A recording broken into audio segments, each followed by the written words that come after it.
Assalamualaikum warahmatullahi wabarakatuh. Kali ini kita akan bahas tentang materi reaksi redoks. Apa saja yang akan dibicarakan pada pertemuan kali ini? Jadi, cakupan materi pada hari ini yaitu antara lain reaksi redoks itu sendiri, pengertiannya, kemudian contoh-contoh dan lain-lainnya, kemudian bilangan oksidasi, bagaimana menyetarakan reaksi redoks, kemudian ada yang disebut dengan reaksi autoredoks, dan bagaimana caranya biloks termasuk ke dalam salah satu penggunaan dalam tata nama senyawa kimia. Reaksi redoks itu sendiri banyak sekali kita jumpai dalam kehidupan sehari-hari sebenarnya ya, seperti reaksi pada fotosintesis itu juga termasuk ke dalam reaksi redoks. Kemudian perkaratan besi, obat-obatan juga rata-rata menggunakan reaksi redoks ya. Reaksi pencoklatan pada buah-buahan, kalau misalnya kalian mengupas memotong apel, tidak lama kemudian dia jadi coklat, itu adalah salah satu contoh dari reaksi redoks.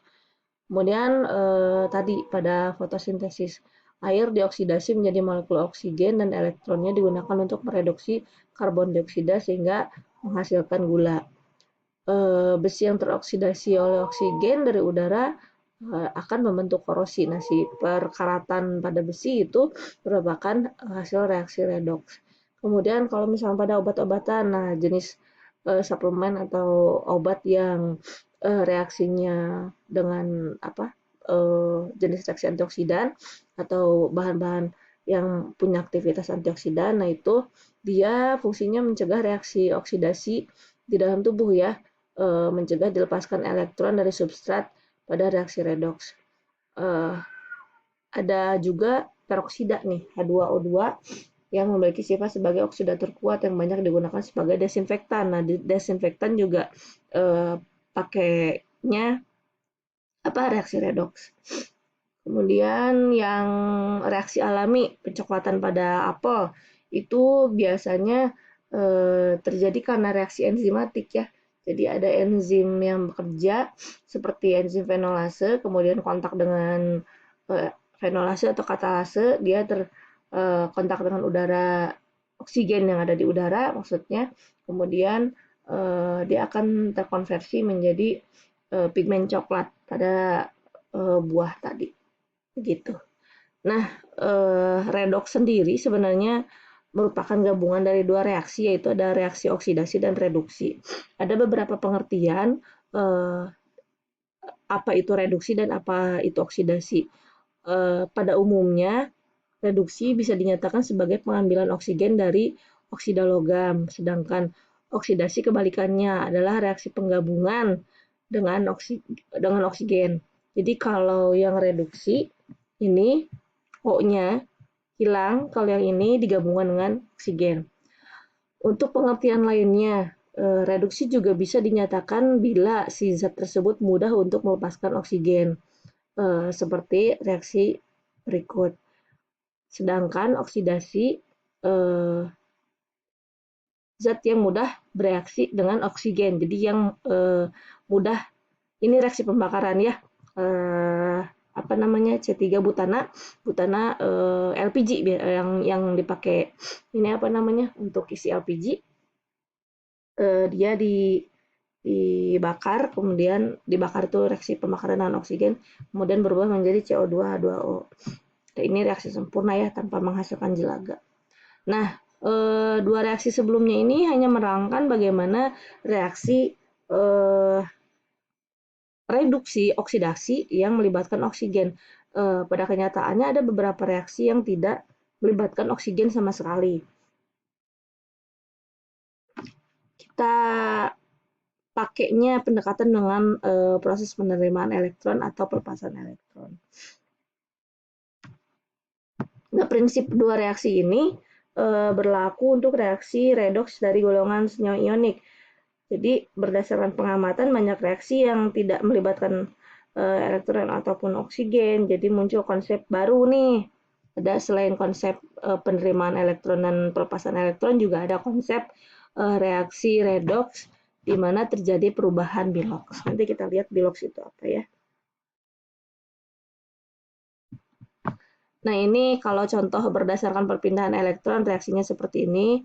Ada elektron yang berpindah, ini adalah reaksi oksidasi pada saat dia melepaskan elektron.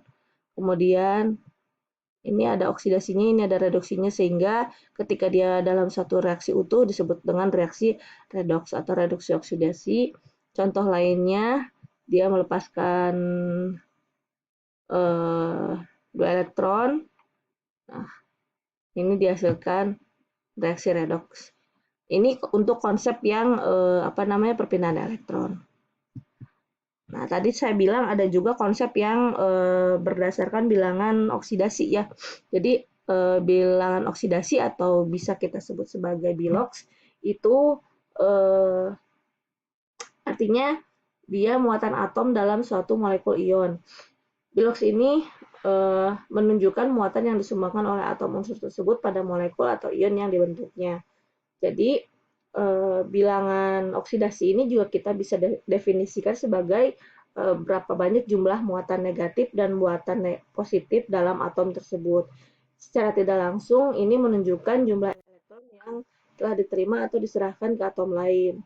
Nah, penentuan positif atau negatifnya dari suatu biloks ini berasal dari keinginan sebuah atom untuk menjadi stabil. Jadi yang dilihat adalah konfigurasi elektron kulit terluar ya. Dia pengennya untuk menerima atau melepaskan elektron. Kan kalian sudah pelajari di konfigurasi elektron, ketika dia kulit terluarnya butuh elektron, maka dia akan biloksnya menjadi negatif ya. Ketika dia akan melepaskan elektron, maka biloksnya akan menjadi positif. Beberapa atom itu sebenarnya dia cuma punya satu biloks, tapi ada beberapa yang punya lebih dari satu biloks. Pada pertemuan kemarin sudah dijelaskan ya, ada yang namanya logam transisi yang dia biasanya punya beberapa biloks. Nah, kalau yang ini salah satu contoh Cu dalam bentuk biloks 2+ ya. Zn juga dalam bentuk 2+. Cu itu dia ada 2+ dan ada 1+. Kita lihat aturan penentuan bilangan oksidasi atau aturan penentuan biloks. Jadi ada aturannya, ada 8 kalau nggak salah ya. Jadi pada saat kita akan menentukan biloks suatu senyawa dalam reaksi oksidasi atau reduksi, yang pertama kita lihat adalah ini, bilangan oksidasi unsur bebas adalah 0. Jadi kalau misalkan dia berupa contohnya ini, bilangan oksidasi unsur bebas itu seperti apa? Yang tadi ya Cu, Fe ini dalam bentuk padatannya, dan Na dalam bentuk padatannya. Tapi kalau misalkan dia dalam bentuk senyawa, maka dia tidak 0 lagi. Termasuk yang gas ya, H2O2, Cl2 ini dalam bentuk gasnya, kemudian sulfur dalam bentuk gasnya itu adalah bilangan oksidasinya 0. Selanjutnya bilangan oksidasi monoatom sama dengan muatan ionnya. Monoatom itu kayak NaCl gitu kan. Jadi dia atomnya cuma satu. Beda dengan Na2 dengan yang lain-lain. Nanti dia kemarin kan kalian sudah belajar Cl terutama ya. Ketika ada klorid, hipoklorit, nah itu nanti dia akan beda lagi nih si biloksnya. Jumlah bilangan oksidasi atom-atom pembentuk ion poliatom sama dengan muatan ion poliatom tersebut. Misalnya, nah SO42 bilangan maksud saya atom S dan O itu dia bisa membentuk ion ya, ion poliatom namanya. Contohnya pada H2SO4 atau asam sulfat. H2 itu berarti dia 2H+ ya. Sedangkan SO4-nya adalah 2-. Ini adalah bentuk ion poliatomnya.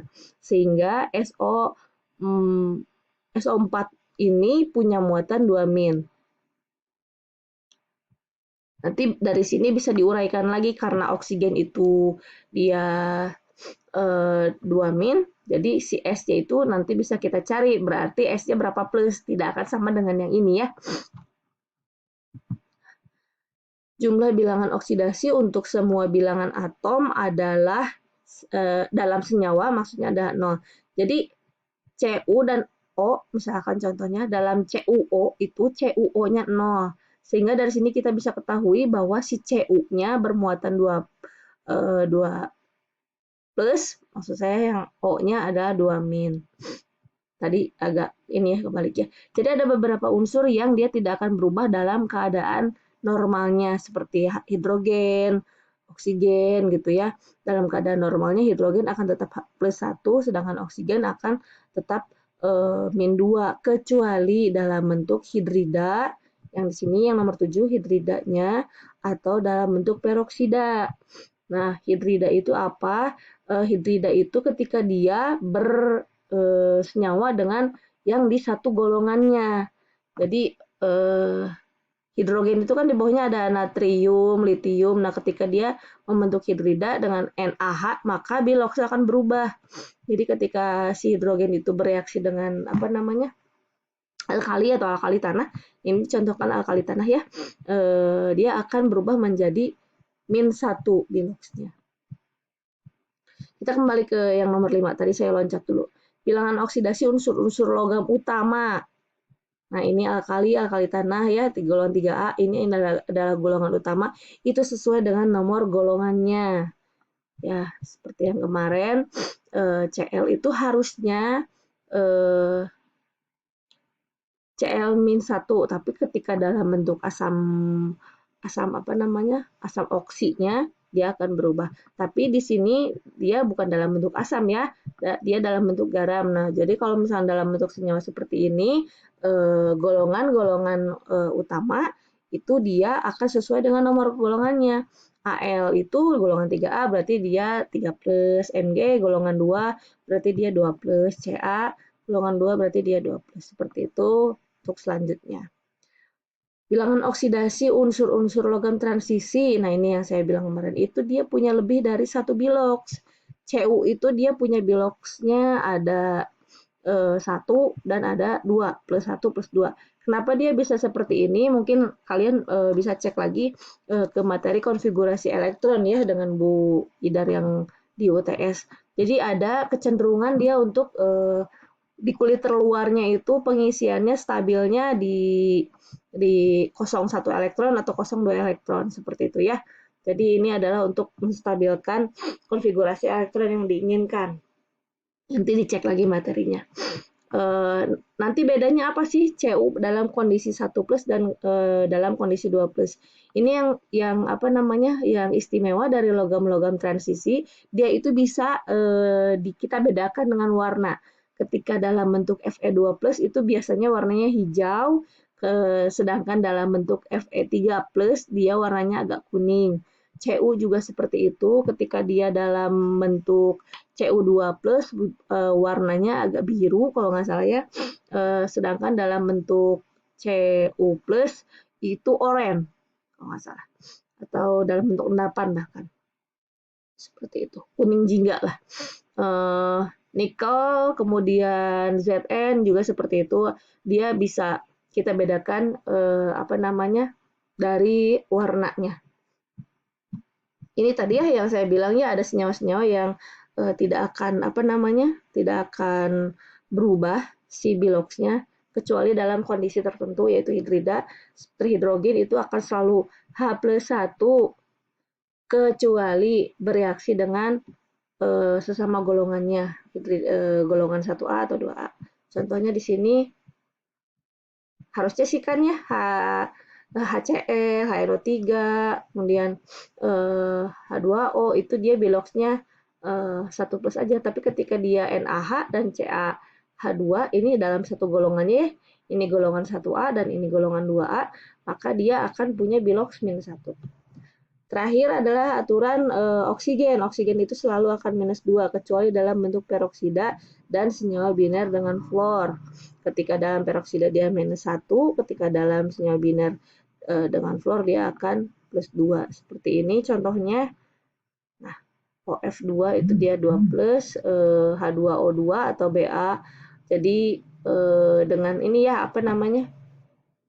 Golongan 1A dan 2A juga dia akan menjadi minus 1 dalam bentuk hidridanya.